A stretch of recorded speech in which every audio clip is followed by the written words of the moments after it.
شہرت بچانے کے لیے کہ بھائی مجھے کھانا کرنا ہے، اتنے افراد لانا ہے، شہرت دکھانی ہے، لوگ کیا کہیں گے، خاندان کے لوگ کیا کہیں گے، پڑوس والے کیا کہیں گے۔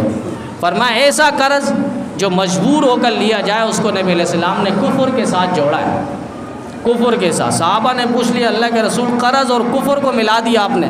کہا ہاں یہ تو ہوگا۔ تو یہ قرض جو ہے ایک سوئی کے برابر، حقوق العباد معاف نہیں ہونے۔ دنیا میں ہے، اختیار ہے، آپ اس سے معاف کر دے، اسے دے دے جو چیز لی ہے، ورنہ ایک سوئی کے برابر اگر کسی نے کسی کا حق لیا ہے، کل قیامت کے دن اس کی ساری نیکیاں اس سے لے لی جائے گی، اور اس شخص کو جس کا حق اس نے غصب کیا ہے اور لیا ہے اس کو دی جائے گی۔ سارے اعمال صالحہ، نیک اعمال جو اللہ کے ہاں قبول ہو چکے ہیں، وہ اعمال لے کر اس صاحب کو جس کا حق اس نے لیا ہے۔ آج ہم قرض لیتے ہیں لیکن بالکل ٹس سے مس نہیں ہوتے۔ بھائی قرض لیا ہے، کسی سے حق لیا ہے، اس کو حق واپس کرنا ہے، لیکن ذرا بھی نہیں۔ اب ایک شخص نے قرض لیا اور 2015 کو، اور کہنے لگا اب تو میرے معاملات ختم ہیں، اب تو میرے معاملات ختم ہیں، اب ان سے میرے کو کوئی واسطہ نہیں ہے۔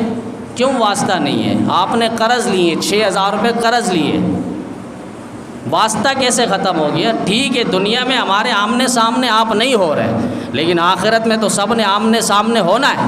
اگر آخرت میں بھی ہمارے سامنے نہیں ہونا، اللہ کے سامنے تو ہونا ہے، وہاں اللہ کو کیا جواب دو گے؟ نبی علیہ السلام بہت زیادہ برہم ہوتے تھے، غصہ ہوتے تھے، اور باقاعدہ جنازہ آتا نبی علیہ السلام پوچھتے اس پر کسی کا حق تو نہیں ہے؟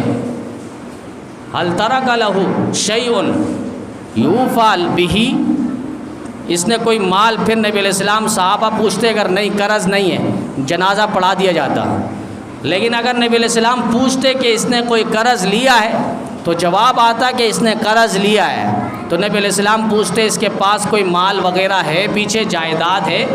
اگر ہے تو یوفی بہ، اس کے ذریعے اس کو پورا کر دیا جائے، اور اگر اس کے ترکہ میں، جائیداد میں، میراث میں کوئی جائیداد پیسے نہیں ہیں تو نبی علیہ السلام فرماتے صلو علیہ، پھر تم اس کا جنازہ پڑھاؤ، میں نہیں پڑھاتا۔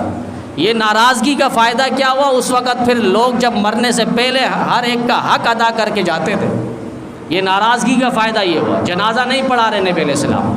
اور آج تو بالکل ٹس سے مس نہیں، ہم کسی کا حق لے کر بیٹھ جاتے ہیں، نہ اللہ کا خوف، نہ قبر کا، نہ حشر کا، نہ جہنم کے ہولناک مناظر کا ہمیں کوئی مشاہدہ اور خوف ہے۔